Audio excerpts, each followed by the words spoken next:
सौगंध मुझे इस मिट्टी की, सौगंध मुझे इस मिट्टी की, मैं देश नहीं मिटने दूंगा।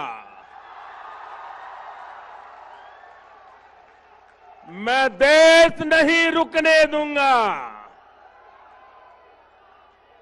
मैं देश नहीं झुकने दूंगा। नमस्कार, मैं दीपक सिंह स्वरूचि। पीएम मोदी ने जब ये नारा गढ़ा था तो पूरे मैदान में तालियां गूंज रही थी। तब लोगों ने कहां सोचा था कि पीएम मोदी के नेतृत्व में कभी वह दिन भी आएगा जब दूसरे देश भारतीय उच्चायुक्त को तलब कर भारतीय समुदाय से माफी मांगने को कहेंगे। कतर की राजधानी दोहा में भारतीय दूत को विदेश मंत्रालय ने तलब किया और भारत सरकार से सार्वजनिक माफी और इन टिप्पणियों की तत्काल निंदा की मांग की।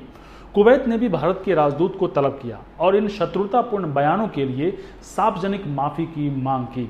वहीं ईरान के विदेश मंत्रालय ने तेहरान में भारतीय राजदूत को समन कर विरोध जताया।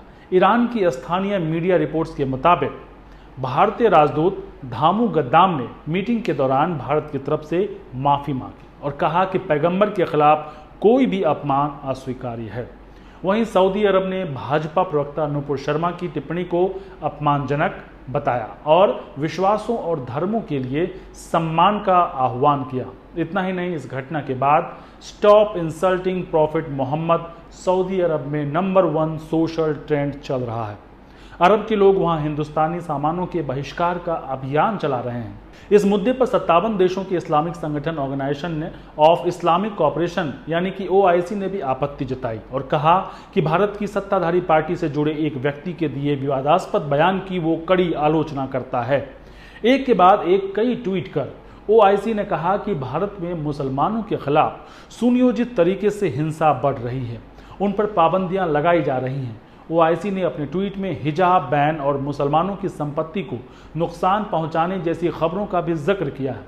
कतर और कुवैत स्थित भारतीय दूतावास के प्रवक्ता ने प्रेस विज्ञप्ति जारी करते हुए कहा कि वे ट्वीट किसी भी तरह से भारत सरकार के विचारों को नहीं दर्शाते हैं, ये हाशिए के तत्वों के विचार हैं। मुस्लिम समूहों की ओर से इन टिप्पणियों पर नाराजगी जताए जाने के बाद बीजेपी ने एक बयान जारी कर कहा कि वो सभी धर्मों का सम्मान करती है और किसी धार्मिक व्यक्तित्व के अपमान की कड़ी आलोचना करती है। इससे पहले बीजेपी ने अपनी राष्ट्रीय प्रवक्ता नुपुर शर्मा और दिल्ली बीजेपी के नेता नवीन कुमार जिंदल को पैगंबर मोहम्मद के खिलाफ उनकी विवादास्पद टिप्पणियों के कारण कार्रवाई करने का फैसला किया है। नुपुर शर्मा को पार्टी की प्राथमिक सदस्यता से निलंबित कर दिया गया है, जबकि नवीन कुमार जिंदल को पार्टी से निष्कासित करने का फैसला किया गया है। पीएम मोदी के बयानों की लंबी लिस्ट है। इन सब दावों में एक ही बात कॉमन है, उन्होंने जो भी दावे किए कुछ ही दिनों में उसका असर उल्टा हो गया। पेट्रोल के दाम कम हुए कि नहीं हुए? ऐसे नहीं, पूरी ताकत से बताइए, पेट्रोल के दाम कम हुए कि नहीं हुए? डीजल के दाम कम हुए कि नहीं हुए? आपके जेब में थोड़ा बहुत पैसा बचने लगा कि नहीं बचने लगा? आपका फायदा हुआ कि नहीं हुआ? अब हमारे विरोधी लोग कहते हैं कि ये तो मोदी नसीब वाला है इसलिए हुआ है। अब मुझे बताइए, आपको नसीब वाला चाहिए कि कम नसीब चाहिए? चलो भाई, मान लिया नसीब वाला है, लेकिन रुपया तो आपकी जेब में बचा ना। अगर मोदी का नसीब देश की जनता के काम आता है तो इससे बढ़िया नसीब की बात क्या होती है भाई। पीएम मोदी जिस पेट्रोल डीजल के दामों के कम होने की बात कर रहे हैं, भारत में वो महंगाई के सर्वोत्तम रिकॉर्ड स्तर पर है। ऐसा नहीं है कि रूस यूक्रेन के युद्ध की वजह से ही पेट्रोल डीजल के दाम बढ़े हैं। 18 फरवरी 2021 को राजस्थान के श्रीगंगानगर में पहली बार पेट्रोल के दाम 100 रुपए के पार पहुंचे। तब से 100 रुपए पेट्रोल और 90 रुपए डीजल के दाम सामान्य लगने लगे हैं। इसे आसान भाषा में न्यू नॉर्मल भी कहा जा सकता है। एक साल से ज्यादा का समय हो गया है, लेकिन बदनसीबी देखिए, केंद्र सरकार की तरफ से 2 बार बड़ी रियायत देने के बावजूद कई शहरों में आंकड़ा 100 के नीचे तक नहीं पहुंचा है। जहां तक जेब में पैसे बचने की बात है तो आज आटा चावल से लेकर सब्जी भाजी तक, जूते चप्पलों से लेकर फोन और लैपटॉप तक सभी के रेट बढ़ गए हैं। नौकरी है तो ऑफिस जाना और आना, नहीं है तो नौकरी ढूंढना, कुछ भी आसान नहीं रह गया। अगर दिल्ली जैसे शहर में किसी शख्स की सैलरी 50,000 रुपये है तो उसके जेब में कितना बचता है जानते हैं। मिलिए विनोद जी से। हमने आपको समझाने के लिए एक कैरेक्टर लिया है जिनका नाम विनोद जी है। उनकी सैलरी 50,000 रुपये है। परिवार में विनोद जी के अलावा उनकी पत्नी, बूढ़े माता पिता और एक बेटा बेटी है। एक बेटा है जो दूसरी कक्षा में पढ़ता है और एक बेटी है जो 8वीं क्लास में पढ़ती है। बेटी बेटी की पढ़ाई में महीने का तकरीबन 20,000 रुपये खर्च होता है। और हाँ, मैं यहाँ जिस स्कूल की बात कर रहा हूँ वो टॉप ब्रांड का नहीं है बल्कि एक औसत स्कूल है। यहाँ पर पढ़ने वाले ज़्यादातर बच्चों के माँ बाप नौकरी पेशा हैं और उनकी तनख्वाह 50,000 के करीब है। विनोद जी का अपना घर नहीं है, इसलिए किराए में 9,500 रुपये खर्च होते हैं। वहीं बिजली बिल में 3,000 रुपये खर्च होते हैं। विनोद जी अपने घर में एसी चलाते हैं, लेकिन यह एसी एयर कंडीशनर वाला नहीं, एयर कूलर वाला है। वहीं 6 लोगों के परिवार में खाने पीने पर महीने का 20,000 रुपये खर्च हो जाता है, जबकि ऑफिस आने जाने में 3,500 रुपये खर्च होते हैं। आपकी जानकारी के लिए बता दूं कि विनोद जी के पास एक 2 पहिया यानी कि आमदनी 50,000 और खर्च लगभग 57,000, जबकि अभी इसमें मैंने चॉकलेट, आइसक्रीम, बूढ़े माता पिता की दवाइयाँ, कपड़ा लत्ता, मोबाइल बिल और अन्य तमाम छोटे मोटे खर्चे तो जोड़े ही नहीं। इससे अंदाज़ा लगा लीजिए कि हमारे विनोद जी महीने में कितने पैसे बचा लेते होंगे। कहाँ से मैनेज करते हैं उस पर बात किसी और एपिसोड में। आगे बढ़ते हैं। पीएम मोदी का ये बयान 16 जून 2020 का है, जब पीएम मोदी कहते हैं कि आज भारत उन देशों में से है जहां कोरोना की वजह से सबसे कम मौतें हुई हैं। एक बार यह वीडियो सुन लिया जाए। हमने हालात को नियंत्रण से बाहर नहीं जाने दिया है। समय पर ट्रेसिंग, ट्रीटमेंट और रिपोर्टिंग, उसके कारण हमारे यहां संक्रमण से रिकवर होने वालों की संख्या लगातार बढ़ रही है। ये राहत की बात है कि आईसीयू और वेंटिलेटर केयर की जरूरत भी बहुत कम मरीजों को पड़ रही है। समय पर उठाए गए सही कदमों के कारण हम सभी इस बड़े खतरे का मुकाबला कर पाए हैं। आज पूरे देश में कोरोना की 900 से ज्यादा टेस्टिंग लैब है, लाखों कोविड स्पेशल बेड है, हमारे क्वारंटीन और आइसोलेशन सेंटर्स हैं और पेशेंट्स की सुविधा के लिए पर्याप्त ऑक्सीजन की सप्लाई भी है।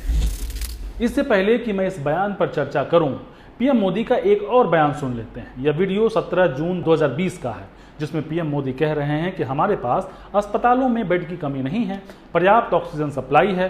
पहले यह वीडियो भी सुन ही लेते हैं।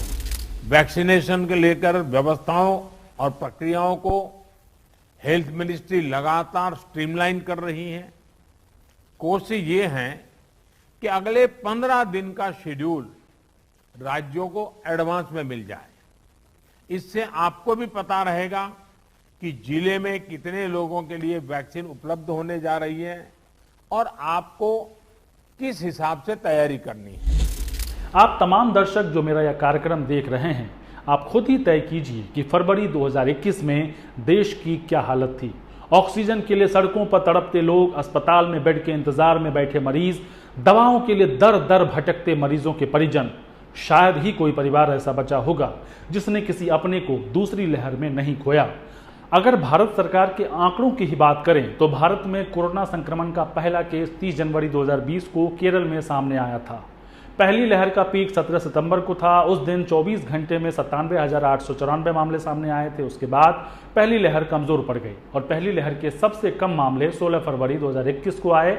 16 फरवरी को एक दिन में मात्र 9,121 केस मिले। इस दौरान 1.09 करोड़ लोग कोरोना संक्रमित हुए, जबकि 1.55 लाख लोगों की मौतें हुई। जबकि 17 फरवरी से 2021 से 16 जून 2021 यानी 4 महीनों में 1.87 करोड़ लोग कोरोना संक्रमित हुए और 2.24 लाख लोगों की मौत हुई। सरकार के मुताबिक हमारे देश में कोरोना से मरने वालों की संख्या कुल 5 लाख के करीब है, जबकि विश्व स्वास्थ्य संगठन यानी कि WHO ने दावा किया है कि भारत में कोरोना की वजह से 47 लाख लोगों की जानें गई। एक और वीडियो देखिए। यह वीडियो 18 मई 2021 की है, जब पीएम मोदी कोरोना वैक्सीन के उत्पादन बढ़ाने की बात कह रहे हैं। और सभी राज्यों को सिस्टम के तहत वैक्सीन मुहैया कराने की बात कर रहे हैं। लेकिन उसके बाद क्या हुआ आपने देखा। महाराष्ट्र और कई अन्य राज्यों में कोरोना महामारी को रोकने के लिए चलाया जा रहा टीकाकरण अभियान धीमा पड़ गया। राज्यों को ग्लोबल टेंडर जारी कर दूसरे देशों से वैक्सीन हासिल करने की जो उम्मीद बंधी थी वो भी खत्म हो गई।